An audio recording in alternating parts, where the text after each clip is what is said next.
দাঁড়িয়ে পড়ল। তুমি কখন এলে? রুবিনাও ছুটে এলো এরই মাঝে। এগিয়ে এসে আনন্দের কপালে চুমু খেলেন।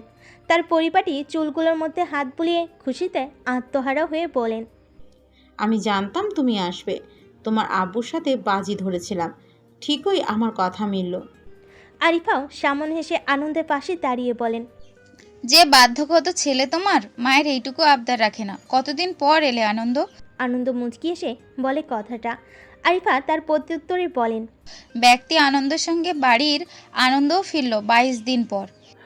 দেখো কাণ্ড, একটা জর্জন্ত ছেলে দাঁড়িয়ে আছে সামনে, কেউ পাত্তা দিচ্ছে না। দাদাভাই, আমিও চলে যাবো এবার, একসাথে থাকবো ভাবছি। বলে অন্তিক চেয়ারে বসল। আনন্দ ভুরু নাচিয়ে বলে, মিলল তো আমার প্রেডিকশন।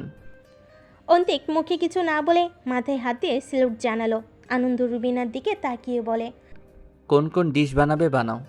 রুবিনা মাথা নাড়িয়ে রান্নাঘরের দিকে পা বাড়াতেই আনন্দ বলে ওঠে, আর শোনো, বেশি বেশি তেল ঝাল মশলা দিও।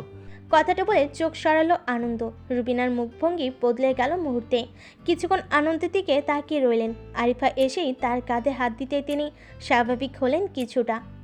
আনন্দ নজর তিনতলার দিকে যেতেই চোখমুখ শক্ত হয়ে আসে তার। তার এমন পরিবর্তন লক্ষ্য করে সেদিকে তাকাতেই বাকিদের মনও ভীতি জাগ্রত হয়।